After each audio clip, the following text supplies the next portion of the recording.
प्रिय विद्यार्थियों नमस्कार। हिंदी शिक्षण व्यवस्था में आप सबका हार्दिक अभिनंदन स्वागत। आइए प्रारंभ करते हैं हिंदी का शिक्षण। हिंदी व्याकरण में हमारा प्रकरण चल रहा है शब्द निर्माण। कुछ ऐसे शब्द होते हैं जिनके और टुकड़े नहीं किए जा सकते। उन शब्दों के अर्थ परिवर्तन करने के लिए और उनके साथ कुछ शब्दांश या कुछ शब्द जोड़ करके उनका निर्माण किया जाता है। ऐसे जो शब्दांश या शब्द हैं जो शब्द निर्माण में काम आते हैं, उनको हमने 4 भागों में बांट करके अध्ययन करने की व्यवस्था बनाई है। तो शब्द निर्माण के 4 तत्व कौन कौन से हैं? उसमें से पहला तत्व है उपसर्ग। दूसरा तत्व है प्रत्यय और तीसरा तत्व है संधि। चौथा तत्व है समास।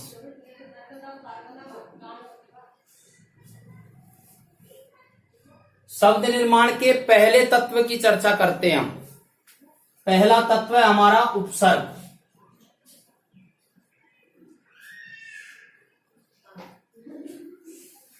शब्द निर्माण में कैसे काम आते हैं? कुछ मूल शब्द, जैसे मैं पहले भी बोल रहा था, कुछ मूल शब्द ऐसे होते हैं जिनके और टुकड़े नहीं होते हैं, उनका विभाजन नहीं होता है। तो ऐसे शब्दों के अर्थों में परिवर्तन करने के लिए या तो उपसर्गों का प्रयोग होता है या प्रत्ययों का प्रयोग होता है। कैसे होता है देखिए। जैसे मूल शब्द हैं चल, हाथ, हार। अब ये ऐसे शब्द हैं जिनके यदि हम टुकड़े करते हैं तो टुकड़े नहीं होते हैं। चल के टुकड़े नहीं हो सकते, हाथ के टुकड़े नहीं हो सकते, हार के टुकड़े नहीं हो सकते। लेकिन इन शब्दों के अर्थों में यदि परिवर्तन करना है या इन शब्दों को अनेक अर्थों में काम लेना है तो इनके साथ उपसर्ग जोड़ करके और इनके अर्थ में परिवर्तन किया जा सकता है या इनका अर्थ बदल करके अन्य जगह काम में ले सकते हैं। जैसे चल शब्द है, इसमें यदि हम प्रय उपसर्ग लगा देते हैं तो प्रचल हो जाता है, तेज गति से चलना। हाथ शब्द है, इसमें यदि हम हर उपसर्ग लगा देते हैं तो हर हाथ हो जाता है, यानी प्रत्येक हाथ को हो जाता है।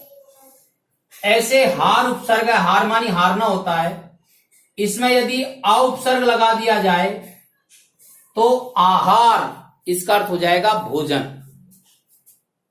इसका अर्थ हो जाएगा भोजन, इसका अर्थ हो जाएगा प्रत्येक हाथ,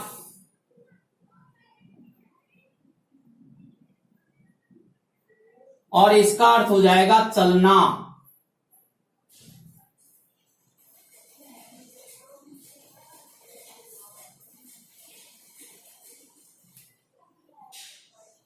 इस तरह से मूल शब्दों के अर्थ बदल करके काम में लेने के लिए उपसर्गों का प्रयोग किया जाता है।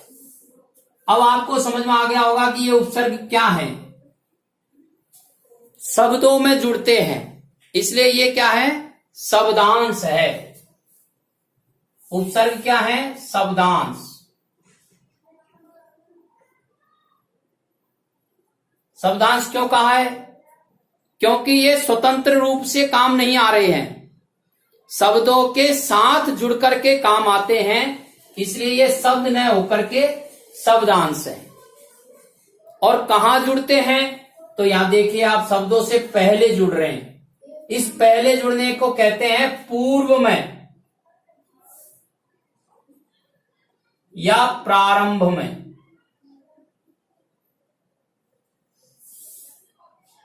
और जुड़ करके क्या कर रहे हैं? तो जुड़ करके देखिए, हाथ शब्द का अर्थ होता है हाथ, लेकिन इसमें हर उपसर्ग जुड़ते ही हर हाथ यानी प्रत्येक हाथ हो गया।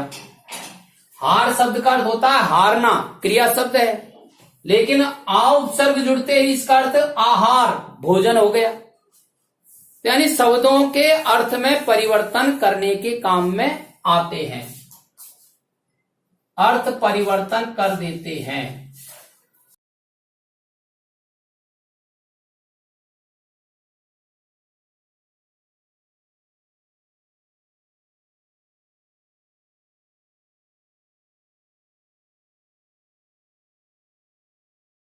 अर्थ परिवर्तन क्यों करते हैं? कोई भी शब्दांश किसी शब्द में जुड़ करके और उसमें अर्थ परिवर्तन क्यों करता है? इसका अर्थ है उस शब्दांश का स्वयं का अपना कोई अर्थ है। तो यही बात ठीक उपसर्गों के साथ लागू होती है। ये जो शब्दांश होते हैं इनका स्वयं का अर्थ होता है, अर्थात उपसर्गों का स्वयं का अर्थ होता है।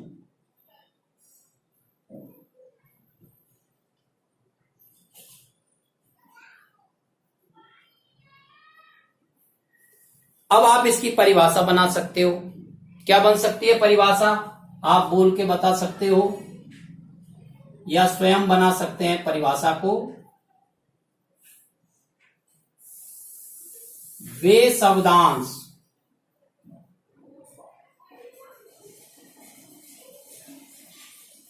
जो शब्द के कहां जुड़ते हैं, कहां जुड़ रहे हैं? देखिए आप, हार में शब्द से कहां लगा हुआ है उपसर्ग, हाथ में कहां लगा हुआ है, चल में कहां लगा हुआ है, पहले लगा हुआ है। पहले को प्रारंभ या पूर्व ऐसे हम लिखेंगे। शब्द के प्रारंभ या पूर्व में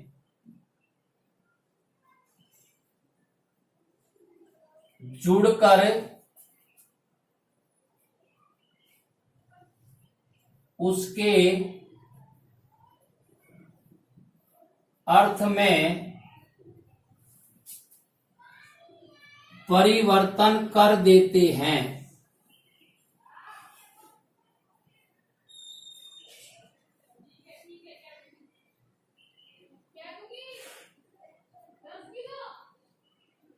उपसर्ग कहलाते हैं।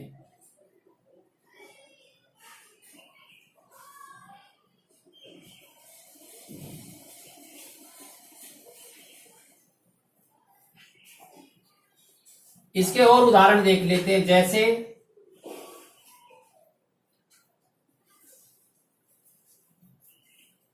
शब्द है सम।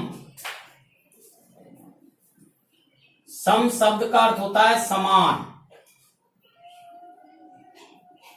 अब इसमें यदि वी उपसर्ग जोड़ देते हैं तो वी प्लस सम, इसका अर्थ हो जाएगा, ये शब्द बनेगा विषम, अर्थ हो जाएगा असमान।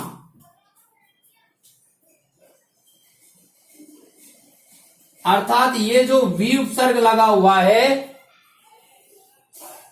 इसका स्वयं का अपना अर्थ है। वी उपसर्ग नहीं के अर्थ में काम आता है। किस अर्थ में? नहीं के में। इसलिए जो समान नहीं है या असमान है उसको विषम कहते हैं।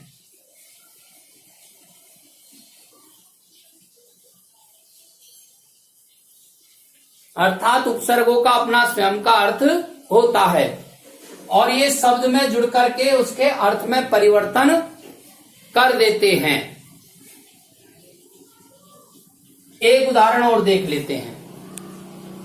मान।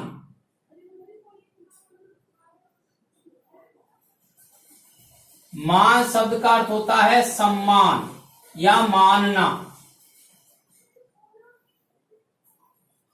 इसमें ए उपसर्ग जोड़ते हैं।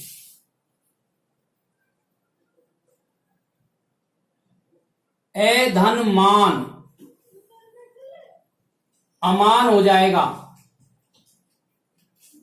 अर्थात सम्मान नहीं होना।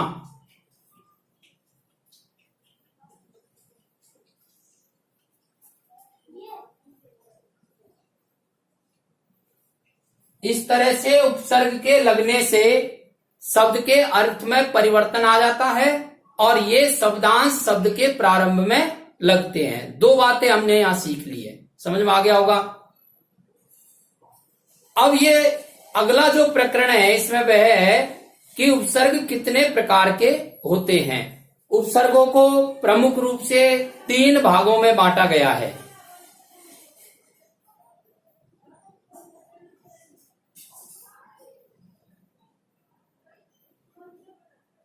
पहला है संस्कृत के उपसर्ग।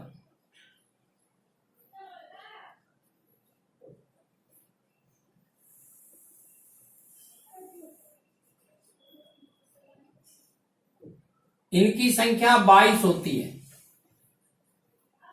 फिर है हिंदी के उपसर्ग।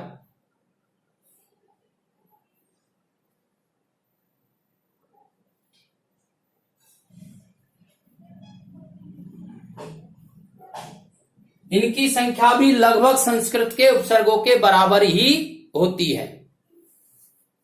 एक तीसरा प्रकार और हिंदी में उपसर्गों का काम आता है और वह है अन्य उपसर्ग, या ये कह सकते हैं अन्य भाषाओं के उपसर्ग।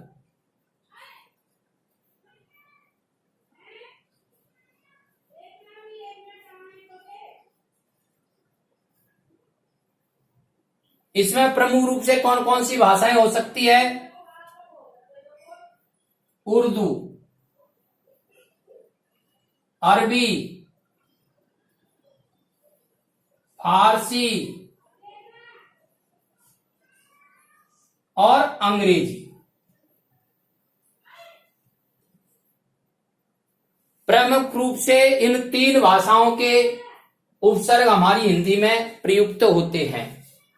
ऐसे उपसर्गों को हम 3 भागों में विभक्त करके और पढ़ते हैं। अब हम देखते हैं इन तीनों में से प्रमुख जो उपसर्ग है जो हमारे परीक्षा के लिए उपयोगी है उनका अध्ययन करते हैं। अब देखिए परीक्षा उपयोगी कुछ उपसर्ग हैं, कुछ संस्कृत के उपसर्ग हैं, कुछ हिंदी के उपसर्ग हैं, कुछ अन्य उपसर्ग हैं। इन उपसर्गों को हम समझते हैं। उपसर्ग, अर्थ और उदाहरण।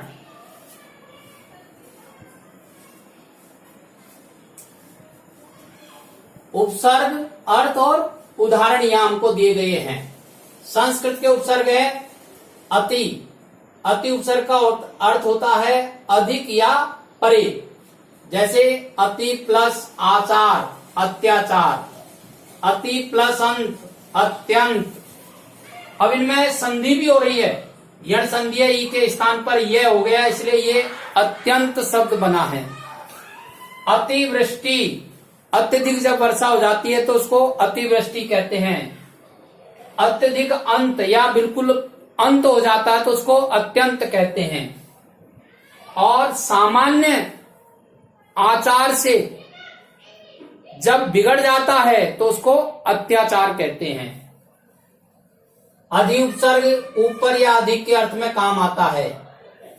अधि प्लस आदेश, अध्यादेश। आदेश से ऊपर या आदेश से अधिक प्रभावी कोई बात कही जाती है तो वह अध्यादेश। अधि प्लस आत्म, अध्यात्म। ऐसे अधिपति, अधिराज, इस तरह के उदाहरण हैं। अभि उपसर्ग सामने या पास अर्थ में काम आता है। अभि प्लस मुख, अभिमुख अर्थात सामने। अभि प्लस आगत, अभ्यागत अर्थात पास आया हुआ। अभि प्लस उदय, अभ्युदय, जो अभी उदय हुआ है, जिसका अभी उदय हुआ है वो है अभ्युदय। तो ये पास में या सामने के अर्थ में काम आता है। इसी प्रकार से उत उपसर्ग है। उत उपसर्ग ऊपर या श्रेष्ठ के अर्थ में काम आता है। जैसे उत प्लस नति, उन्नति, ऊपर के अर्थ में काम आ रहा है। उत प्लस घाटन, उद्घाटन, उत प्लस लेख, उल्लेख। ये यहां पर संधि का प्रयोग हो रहा है। तय के स्थान पर लय हो गया। संधि में इस प्रकार का नियम है कि जब तय के सामने अन्य वर्ण आ जाता है तो तय को सामने वाला वर्ण हो जाता है। ऐसे यहां पर उत प्लस घाटन, उद्घाटन। उपसर्ग पास या सहायक के अर्थ में काम आता है। उप प्लस सर्ग, उपसर्ग, सहायक या पास में। उपसर्ग पढ़ रहे हैं हम, तो उपसर्ग क्या होते हैं? शब्दांश होते हैं, शब्द नहीं होते हैं, ये सहायक होते हैं। उप प्लस मंत्री, उपमंत्री, मंत्री का जो सहायक होता है वह उपमंत्री होता है। ऐसे ही उपनाम छोटे अर्थ में भी काम आता है, तो दूसरा नाम या सहायक नाम। प्र उपसर्ग आगे या अधिक के अर्थ में काम आता है। प्र प्लस गति, प्रगति। प्र प्लस गाढ़, प्रगाढ़। प्रचुर अधिक अर्थ में काम आया है। प्रदान अधिक जब दिया जाता है तो प्रदान शब्द होता है। ऐसे कुछ हिंदी के उपसर्ग हैं। ये संस्कृत के उपसर्ग हैं। संस्कृत के उपसर्ग यानी तत्सम शब्दों में काम आए हैं। अत्याचार, अध्यादेश, अभिमुख, उन्नति, उपसर्ग, प्रगति, ऐसे शब्द हैं जो तत्सम शब्द है, अर्थात शुद्ध संस्कृत के शब्द हैं। तो संस्कृत के उपसर्ग संस्कृत के शब्दों के साथ काम आ रहे हैं। अब हिंदी भाषा के जो शब्द हैं जिनको हम तद्भव शब्द भी कहते हैं, तो उनके साथ में हिंदी के उपसर्ग काम आते हैं। देखिए, ए उपसर्ग है, नहीं अर्थ में काम आता है। ए प्लस काज, ए काज। ए प्लस छूता, ए छूता। ए प्लस चेत, ए चेत। अब ये ऐसे शब्द हैं जो तद्भव शब्द हैं, इनके साथ में हिंदी के उपसर्ग काम आ रहे हैं। अन उपसर्ग है, बिना के अर्थ में काम आता है। अन प्लस पढ़, अनपढ़। अन प्लस देखा, अनदेखा। अनहोनी, अनबूझ। अन्य उदाहरण भी है। ऐसे ही अध आधा अर्थ में काम आता है। अध प्लस मरा, अधमरा। अध प्लस जला, अध जला। अध प्लस पका, अध पका। अध प्लस गला, अध गला। ये ऐसे उदाहरण हैं जो हिंदी के उपसर्गों के दिए गए हैं और हिंदी शब्दों के साथ में ही काम आ रहे हैं। अब देखिए आप, चौ। चौ उपसर्ग का अर्थ होता है चार। चौ प्लस राहा, चौराहा। चौ प्लस मासा, चौमासा। चौ प्लस पाया, चौपाया। चौ प्लस मुखा, चौमुखा। और भी उदाहरण हो सकते हैं। चौ प्लस गुना, चौगुना। ऐसे उदाहरण हम लिख सकते हैं। एक उपसर्ग और है पर। पर यानी दूसरा। पर प्लस सुख, पर सुख। दूसरे के सुख को पर सुख कहते हैं। पर प्लस दुख, पर दुख। पर प्लस हित, पर हित। पर प्लस काज, पर काज। तो ऐसे ये पर उपसर्ग के उदाहरण हैं। अब यहां ये कुछ महत्वपूर्ण उदाहरण ही लिखे गए हैं। ये तो हम पहले ही जान चुके हैं कि संस्कृत के उपसर्गों की संख्या 22 होती है और हिंदी के उपसर्ग भी लगभग 22 ही होते हैं। ऐसे ही अन्य उपसर्ग हैं, इनकी संख्या भी लगभग इतनी ही होती है। अब अन्य भाषाओं के उपसर्ग देखिए। बे अभाव या रहित अर्थ में काम आता है। बे प्लस अक्ल, बेअक्ल। बे प्लस ईमान, बेईमान। बे प्लस सहारा, बेसहारा। बे प्लस माता, बेमाता। इस तरह के ये अन्य भाषाओं के हैं, हिंदी भाषा के नहीं है, ये उर्दू भाषा के हैं। अब अंग्रेजी के देखिए आप। सब यानी होता छोटा या सहायक। सब प्लस इंस्पेक्टर, सब इंस्पेक्टर, सहायक इंस्पेक्टर को सब इंस्पेक्टर कहते हैं। सब प्लस रजिस्ट्रार, सब रजिस्ट्रार। हिंदी में जो उपसर्ग काम आता है या संस्कृत का जो उपसर्ग होता है, अंग्रेजी में उसके स्थान पर सब उपसर्ग काम आता है। हर उपसर्ग देखिए, हर उपसर्ग अर्थ काम में आता है प्रत्येक। हर प्लस वक्त, हर वक्त। हर प्लस रोज, हर रोज। हर प्लस एक, हर एक। हर प्लस दिन, हर दिन।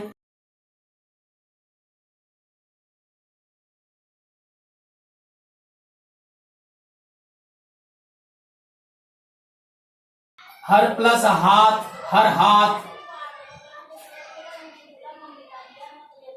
इस तरह से ये अन्य भाषाओं के उपसर्ग हैं। आप इनको याद करके अन्य उदाहरण भी देख सकते हैं। अब आप इसका स्क्रीनशॉट ले लीजिए और समझने की दृष्टि से कम 2 बार आप इसे सुने। शिक्षण के अन्य वीडियो आपके पास पहुंचते रहें, इसके लिए आप इसे सब्सक्राइब करें। शिक्षण के अन्य वीडियो आपके पास पहुंचते रहें, इसके लिए आप इसे सब्सक्राइब करें। धन्यवाद।